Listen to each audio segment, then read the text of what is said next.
You won't believe what happened to me during harvest season this year. It all started when my tractor mysteriously disappeared one morning.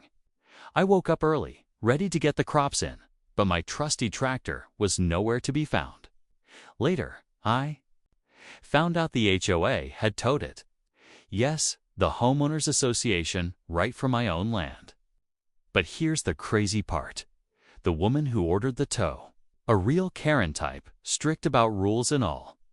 She claimed I was breaking some obscure community regulation, but little did she know the whole farmland I work on is actually leased to the state. That means I have every right to be there, farming as I always have. This isn't just about a tractor or some petty HOA rules. It's about who really controls the land and what happens when authority clashes with the truth. There's a bigger story behind the scenes, one that involves leases, state contracts, and a lot more than just me trying to harvest my crops in peace. And the Karen who pulled this stunt. She's about to learn that her power isn't as absolute as she thinks. I'm going to take you through everything from the first time the HOA started hassling me to the shocking moment my tractor was taken and the battle that's just beginning.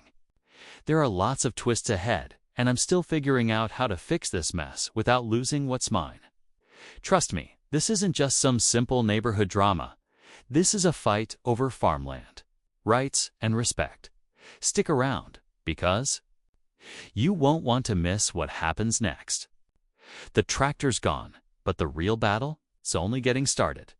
What's going to happen when the state steps in? Will the HOA back down or dig their heels in even deeper? Stay tuned, so here's how it all began. I've been farming this land for years, long before most of the homes in the neighborhood were built. The farmland isn't just a patch of dirt. It's a piece of my life, my family's legacy, and honestly, it's how I make my living. A while back, I signed a lease with the state for this entire farmland. That lease gave me legal permission to work here, harvest crops, and keep everything running just like I always have. But the HOA, they don't seem to care about that. The HOA's rules are mostly about keeping the neighborhood pretty and tidy. No loud machines, no big trucks parked on the street, stuff like that. But farming isn't like living in a cookie-cutter subdivision. It's messy, noisy, and depends on heavy equipment like tractors. Somehow, the HOA Karen convinced the board that my tractor was a nuisance, and that's when things got ugly. I tried talking to them, explaining the lease, the state's involvement, and why my tractor is essential for the harvest. But it felt like they weren't listening. Instead, they doubled down, claiming the lease didn't matter to the community's rules. What I didn't expect was how fast they moved. One morning, without warning, my tractor was gone, towed away as if it was some illegal vehicle blocking the street. That's when the tension hit a whole new level. The tractor isn't just a machine, it's the heart of my operation. Without it, the harvest stalls and everything else falls apart. Meanwhile, the HOA Karen acts like she's done nothing wrong. Still pushing their rules like the state lease means nothing. Now, I'm stuck trying to figure out how to get the tractor back, keep the harvest on track, and prove that the HOA's authority doesn't extend onto leased farmland. But this mess isn't just about machines or rules, it's about standing up to power when they try to bulldoze the truth. And trust me, there's more to this story than just a tractor being towed. Things are about to get even more complicated. The more I dug into what was happening, the more I realized this wasn't just a simple HOA dispute. There were layers to it, layers that made me question who really had the power here. On one side, you have me, a farmer trying to do my job and follow the rules set by the state. On the other, there's the HOA, led by this Karen, who seemed obsessed with control, enforcing rules that felt more about keeping me out than protecting the neighborhood. What added to the chaos was how the neighbors reacted. Some were supportive, knowing I'd been farming these fields for years and understanding how important the harvest season is. Others, however, sided with the HOA, complaining about noise, machinery, and the mess farming brings. Suddenly, what was supposed to be a close-knit community felt divided.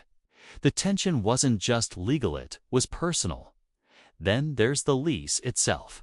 The state's lease agreement is clear in my favor, but getting them involved isn't as simple as I thought.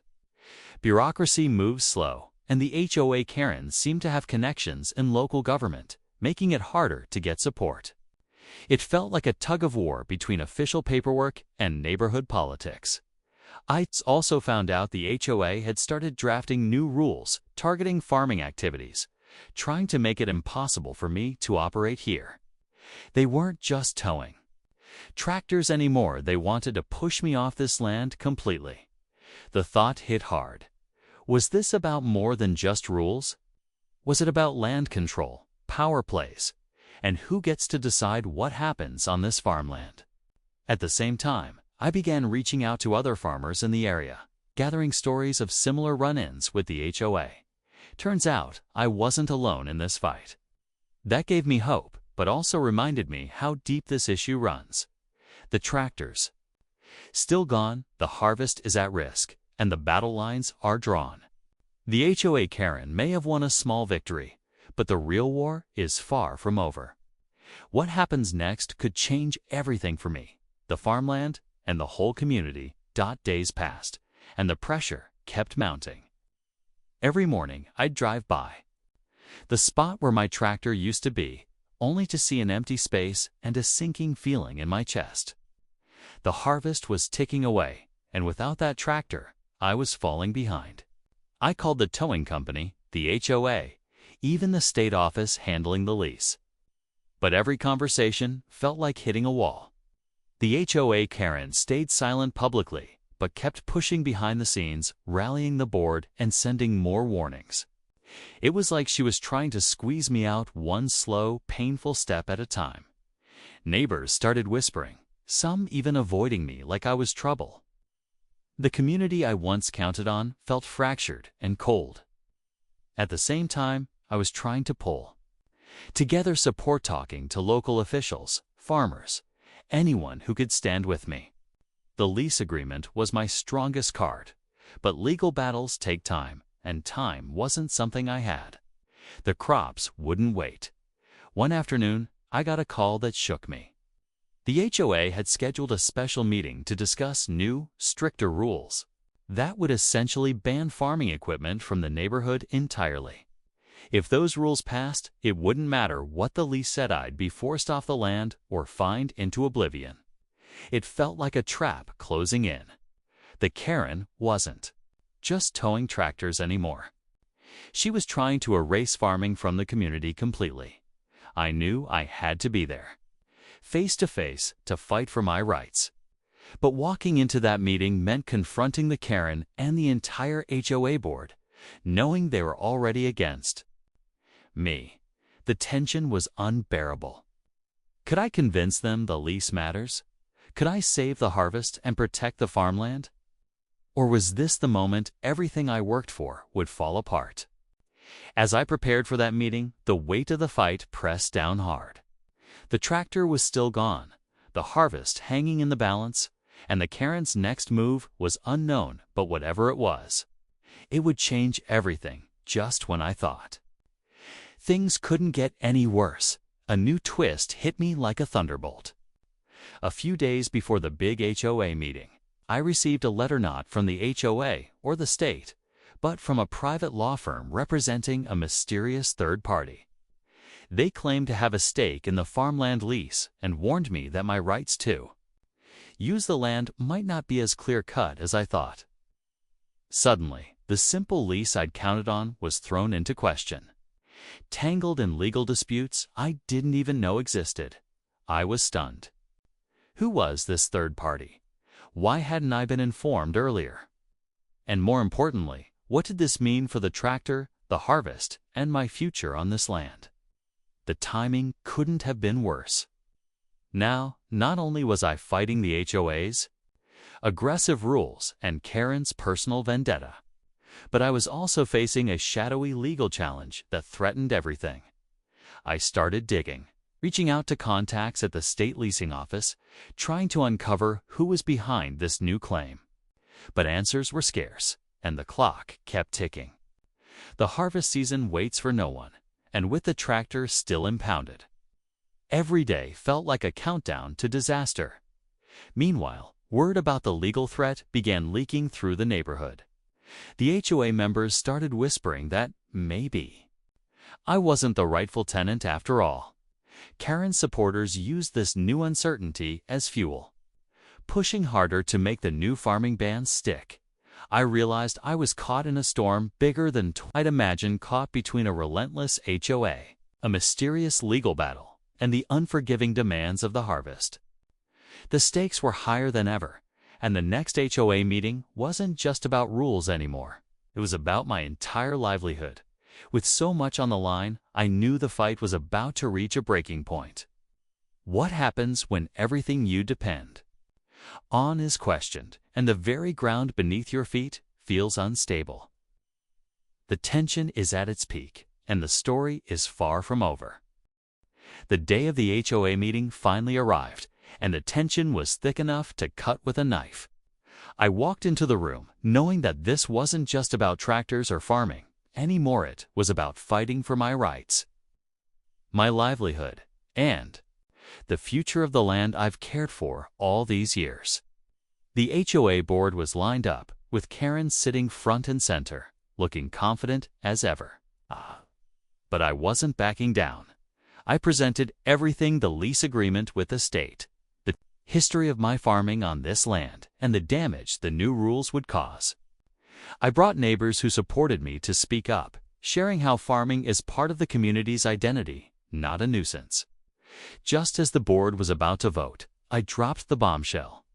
I revealed the letter from the mysterious law firm and announced that I had already contacted legal experts who confirmed my lease was valid, and that the third party's claim was a bluff meant to intimidate me.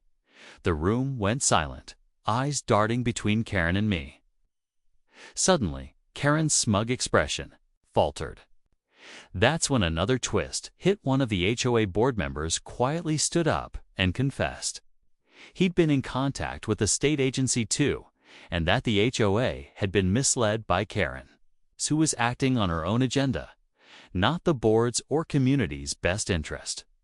It turned out Karen had personal reasons for pushing me out, unrelated to any real community concerns. The board voted overwhelmingly to reverse the tractor, towing and scrap the harsh new farming rules. My tractor was to be returned immediately, and the lease stood firm.